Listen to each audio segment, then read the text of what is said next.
সংগীত প্ৰেমীৰ বুকুৱে বুকুৱে বৈ পৰা এটা দুখবৰ, জনতাই কাহানিও নভবা এটা দুখবৰ। সকলো ব্যথিত, এতিয়া জনতা ব্যথিত। মই আচৰিত হৈছোঁ, এই নৰ্থ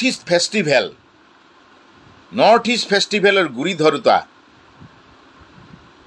তেখেতে কি গম পোৱা নাছিল নেকি এই শিল্পীজনৰ, এই শিল্পী খনিকৰ সাধকজনৰ যে দীৰ্ঘদিনীয়া এটা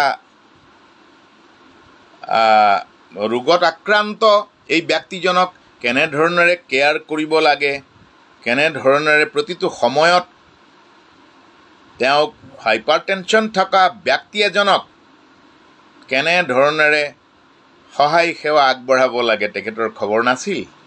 আৰু আচলতে মই ভাবোঁ যে নৰ্থ ইষ্ট ফেষ্টিভেলটো কি এই অসমৰ, এই পূৰ্বাঞ্চলৰ 7খন ষ্টেটত কি পতাৰ উপযুক্ত নহয় নেকি?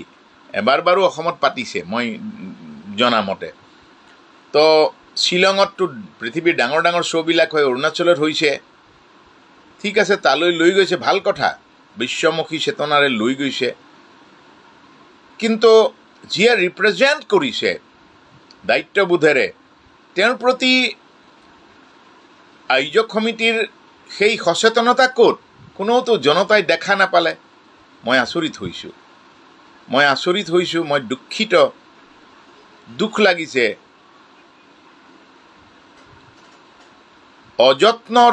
অযত্নৰ কাৰণে সেই শিল্পী, কলা কুশলী, সেই শৈল্পিক চেতনা, সেই সত্তা, সেই শিল্পী খনিকৰজন হঠাৎ হেৰাই গুচি গ'ল। ইয়াৰ বাবে দায়ী কোন? কৈফিয়ত দিব লাগিব। অসমৰ প্ৰতিজন, অসমৰে নহয়, এই অসমীয়াই নহয়, পৃথিৱীয়ে ভালপোৱা শিল্পীজনৰ প্ৰতিজন শুভাকাংক্ষীকেই তেখেতলোকে উত্তৰ দিব লাগিব, উত্তৰ দিব বুলি মই ভাবোঁ। কাৰণ মই তেখেতৰ আয়োজকৰ শ্যাম মহন্ত, তেওঁৰ পৰা শুনিলোঁ যে তেওঁ গমেই নাপায়। অসমৰ এটুকুৰা হীৰা লৈ গৈছে, আৰু হীৰা টুকুৰাৰ সংৰক্ষণ বা কি ধৰণেৰে, কি সাদৰেৰে ৰাখিব লাগে তাৰ পৰা সেই কথাটো গম নাপায়। আৰু কাৰ সুৰক্ষা কৰিব? আচৰিত।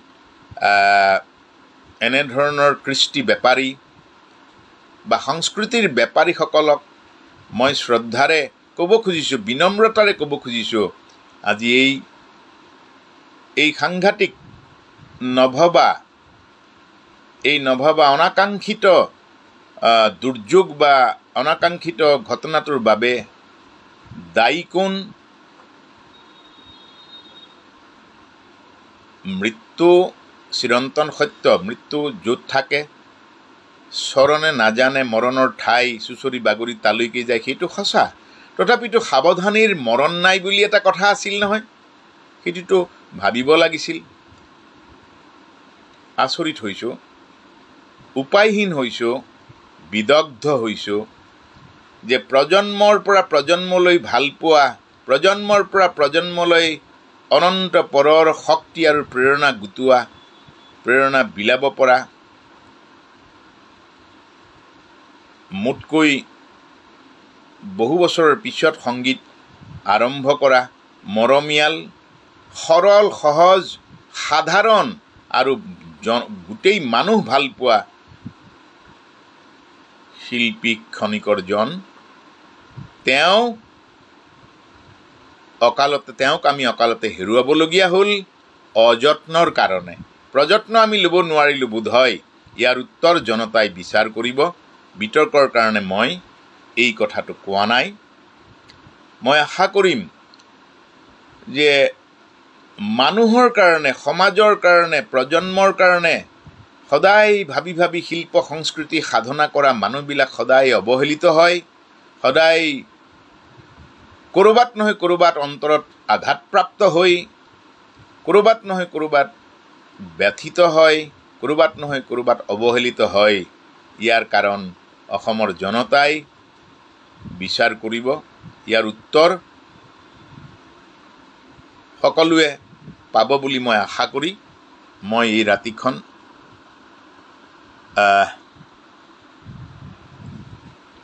সেই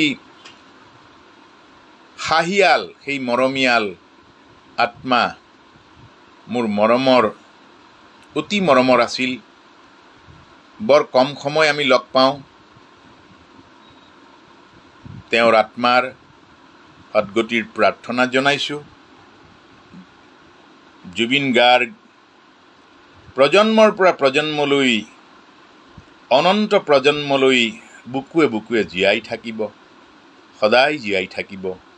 মানুহে তেওঁক এতিয়া আজিতকৈ বেছিকৈ জীয়াই ৰাখিব, সেয়া মোৰ নিশ্চিত বিশ্বাস আৰু মই আশা কৰিছোঁ, মই কামনা কৰিছোঁ তেখেতৰ আত্মাক যাতে ভগৱন্তই